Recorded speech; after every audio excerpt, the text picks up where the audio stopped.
नमस्कार, मैं डॉक्टर राजेश कुमार सिंह, सहायक प्राध्यापक भूगोल, सर्वनारायण सिंह रामकुमार सिंह महाविद्यालय सहरसा।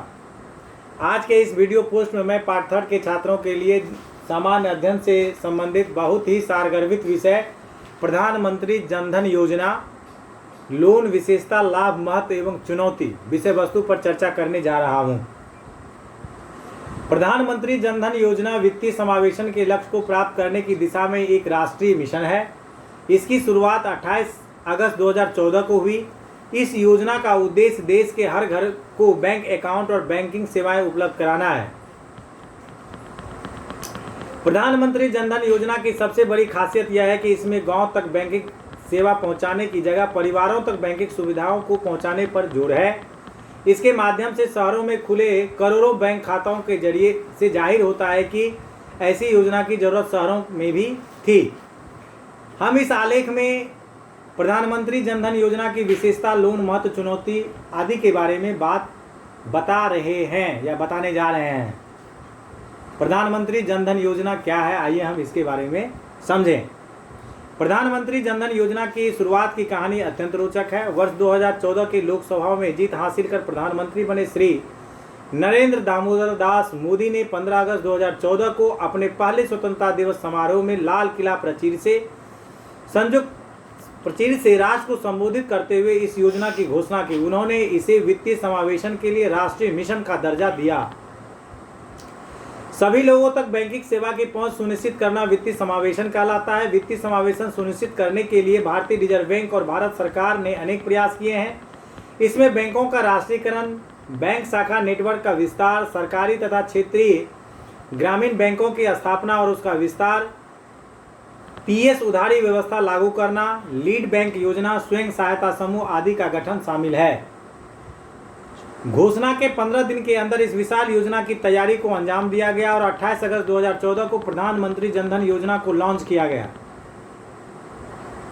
इस दिन भारत की राजधानी नई दिल्ली, राज्यों की राजधानियों, जिला मुख्यालयों में समारोह आयोजित किया गया और योजना प्रारंभ की गई। बैंक की शाखाओं ने संपूर्ण देश में शिविरों का आयोजन किया और पहले ही दिन 1.5 करोड़ से ज्यादा खाते खोले गए, जो अपने आप में एक रिकॉर्ड है। मुख्य स्तंभ यानी जनधन योजना का जो मुख्य स्तंभ है उसके बारे में समझिए। इस योजना के लक्ष्यों को प्राप्त करने के लिए 6 मुख्य स्तंभ 2 चरणों में निश्चित किए गए। पहला चरण 15 अगस्त 2014 से 14 अगस्त 2015 एवं दूसरा चरण 15 अगस्त 2015 से 15 अगस्त 2018 निश्चित किया गया। दोनों चरणों के क्रमशः निम्न 3 मुख्य स्तंभ हैं। पहला, बैंकिंग सुविधाओं तक सबकी पहुंच सुनिश्चित करना। दूसरा, वित्तीय साक्षरता कार्यक्रम। तीसरा, 6 महीने बाद ₹5000 की ओवरड्राफ्ट सुविधा के साथ बुनियादी बैंक खाते और 1 लाख रुपए के अंतर्निहित दुर्घटना बीमा कवर के साथ रुपए डेबिट कार्ड और रुपए किसान कार्ड सुविधा प्रदान करना। अब जो 3 लक्ष्य मुख्य हैं वो है, पहला, ओवरड्राफ्ट खाते में चूक कवर करने के लिए क्रेडिट गारंटी फंड की स्थापना। दूसरा, सूक्ष्म बीमा तथा तीसरा, स्वावलंबन जैसे असंगठित क्षेत्र बीमा योजना। इसके अतिरिक्त इन चरण में पर्वतीय, जनजातीय और दुर्गम क्षेत्रों में रहने वाले परिवारों को शामिल किया जाएगा। इतना ही नहीं, इस चरण में परिवार के शेष वयस्क सदस्यों और विद्यार्थियों पर भी ध्यान केंद्रित किया जाएगा। जनधन योजना की मुख्य विशेषता क्या है, आइए इसके बारे में जानें। प्रधानमंत्री जनधन योजना की विशेषता को निम्न बिंदुओं के माध्यम से देखा जा सकता है। पहला, इसका मकसद प्रत्येक व्यक्ति तक बैंकिंग सुविधा की पहुंच बनाना है, अर्थात देश के प्रत्येक परिवार को बैंकिंग सुविधा के दायरे में लाना है और प्रत्येक परिवार के लिए बैंक खाता खोलना है। दूसरा, इसके अंतर्गत बैंक खाता खोलने के लिए नियमों को सरल बनाया गया एवं साथ ही कुछ आकर्षक भी प्रदान किए गए। तीसरा, इस योजना में शून्य जमा राशि पर बेसिक खाता प्रदान किया जाता है। चौथा, इस योजना के अंतर्गत खाता खोलने के लिए पता एवं पहचान से संबंधित KYC मापदंडों को सरल बनाया गया, अतः पारंपरिक पहचान पत्रों के अलावा मनरेगा अथवा ग्राम पंचायत द्वारा प्रमाणित प्रपत्र भी बैंक खाता खोलने के लिए वैध माना गया। पांचवा, खाता धारक को 0 जमा राशि पर बेसिक अकाउंट प्रदान करने के साथ ही रुपे द्वारा जारी डेबिट कार्ड भी प्रदान किया जा रहा है। रुपे एक भारतीय भुगतान सेवा प्रदान करने वाली कंपनी है जिसकी स्थापना national payment corporation of India ने की है। छठा, खाता धारक को दुर्घटना से मृत्यु पर 1 लाख रुपए बीमा प्रदान किया जाएगा। यदि खाता 26 जनवरी 2015 के पूर्व खुला होता तो 30,000 का अतिरिक्त बीमा भी प्राप्त होगा। बीमा के उद्देश्य से प्रीमियम का भुगतान रुपए करेगी, परंतु यह धनराशि खाता धारक के खाते से ही कटेगी। सातवां, यदि खाता आधार कार्ड से जुड़ा हुआ एवं विगत 6 माह से लगातार सक्रिय हो तब खाता धारक को 5,000 तक की अधिविकर्ष लोन की सुविधा दी जाएगी। आठवां, अब तक प्रधानमंत्री जनधन योजना के अंतर्गत 30 करोड़ से ज़्यादा के खाते खोले जा चुके हैं। इसमें लगभग 61% खाते ग्रामीण इलाकों में खोले गए और 52% खाते महिलाओं के नाम पर है। महत्व यानी जनधन योजना का महत्व क्या है, आइए इसके बारे में जानें। प्रधानमंत्री जनधन योजना के अंतर्गत लाभ आर्थिक एवं सामाजिक दोनों हैं। बैंक खाते के उपलब्ध होने के कारण जमा करने की प्रवृत्ति उत्पन्न होगी, जिसमें घरों में पड़ी धनराशि बैंकों में आएगी, जिससे बैंकिंग व्यवस्था में तरलता बढ़ेगी, जिससे ऋण का प्रवाह बढ़ेगा। यह उपभोग एवं निवेश को बढ़ावा देगी।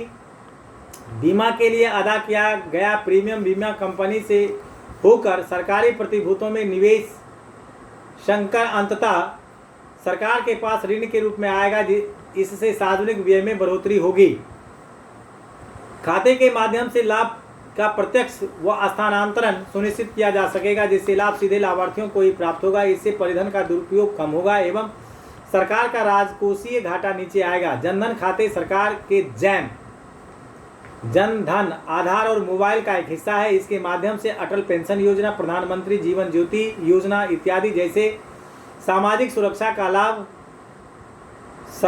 सरकार प्रत्यक्ष रूप से लाभार्थी तक पहुंचा सकेगी। प्रधानमंत्री जनधन योजना लोन क्या है, आइए इसके बारे में जानें।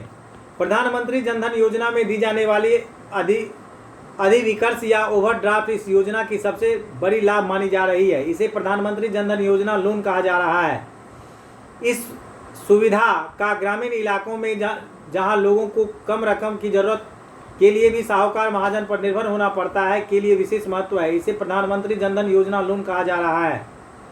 दरअसल इस योजना के अंतर्गत खोले गए ऐसे खाते जिनका लेन देन सक्रियता आदि के आधार पर बेहतर रिकॉर्ड हो, उन्हें 10,000 रुपये तक अधिविकर्ष की सुविधा दी जाती है। अधिविकर्ष एक प्रकार की लोन या कर्ज होती है जिसके लिए किसी भी अन्य तरह की प्रोसेसिंग की जरूरत नहीं है। इसे कोई खाता धारक आसानी से अपने खाते से प्राप्त कर सकता है। आइए एक छोटी सी यहाँ पे एक कहानी आप सुनिए, जिसके माध्यम से इसके लाभ को और आप बेहतर समझ सकते हैं। जैसे रामदीन एक ग्रामीण मजदूर है। वह खेतों में मजदूरी कर अपना गुजारा करने के साथ थोड़े पैसे अपने जनधन खाता में जमा करता है। वह बताता है कि पहले जब उसे किसी ज़रूरी काम के लिए थोड़े पैसे की ज़रूरत होती थी तब वह अपने मालिक की दया पर निर्भर रहता था। इस चक्कर में कई बार उसे बहुत अधिक परेशानी उठानी पड़ती है। लेकिन जब से उसने जनधन योजना के तहत खाता खुलवाया है तब से वह थोड़ी बचत उसमें जमा करता है और ज़रूरत के समय उसका उपयोग करता है। वह बड़े प्रसन्नता के साथ बताता है कि अभी कुछ दिन पहले ही उसने अपनी बेटी को पुनः ससुराल विदा किया।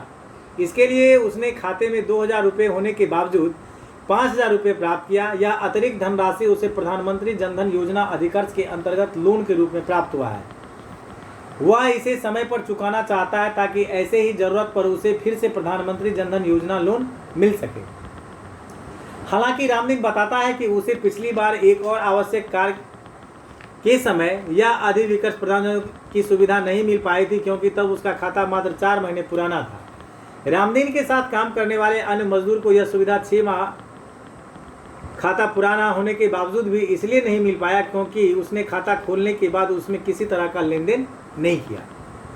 रामदीन के उदाहरण से स्पष्ट होता है कि कुछ न्यूनतम शर्तों के साथ किसी भी जनधन योजना खाता धारक को प्रधानमंत्री जनधन योजना लोन का लाभ प्राप्त हो सकता है। इस न्यूनतम शर्तों में खाता का आधार कार्ड से जुड़ा होना एवं बीते 6 माह में लगातार सक्रिय होना आदि प्रमुख शर्त है। आइए अब हम जनधन योजना के चुनौती एवं निष्कर्ष के बारे में बात करें। जनधन खातों के साथ समस्या यह है कि लगभग 50% खाते खाली पड़े हैं। इन खातों के कारण बैंकों का व्यय तो बढ़ा है, किंतु किसी भी प्रकार की प्राप्ति इससे नहीं हो पाई है। जिस दर से खाता धारक की संख्या बढ़ी है, उसी गति से बैंक में बुनियादी सुविधाएं नहीं बढ़ी है। अतः इसके कारण संकुल की स्थिति उत्पन्न हो रही है। यदि भविष्य में प्रधानमंत्री जनधन योजना के सुविधा का दुरुपयोग होता है, तब बैंकों के एनपीए में और बढ़ोतरी होगी। यह योजना वित्तीय समावेशन की दिशा में किया गया अब तक का सबसे बड़ा प्रयास है। इसे बहुत अधिक संख्या में लोग वित्तीय तौर पर सबल हुए हैं, वे आर्थिक व्यवस्था में समावेशित हो रहे हैं, उनके जीवन से बिचौलिए और सूदखोर गायब हो रहे हैं। किसी योजना का लाभ सीधे बैंक खाते में आने की वजह से भ्रष्टाचार घट रहा है, इससे सामाजिक सुरक्षा का दायरा बढ़ा है। भले ही इसकी कई चुनौतियां सामने आ रही हैं, लेकिन इसके अनुपात में इसके प्रधानमंत्री जनधन योजना के लाभ एवं अन्य संभावनाएं कहीं अधिक हैं। हम आशा करते हैं कि इस आलेख ने आपको प्रधानमंत्री जनधन योजना की विशेषता, लोन महत्व, चुनौती आदि के बारे में जानने में सहायता की होगी। अगर आपको इस विषय वस्तु को समझने में फिर भी कोई कठिनाई आ रही हो तो आप मेरे व्यक्तिगत मोबाइल नंबर 9470786423 पर 24x7 कभी भी बात कर और अधिक जानकारी ले सकते हैं। धन्यवाद।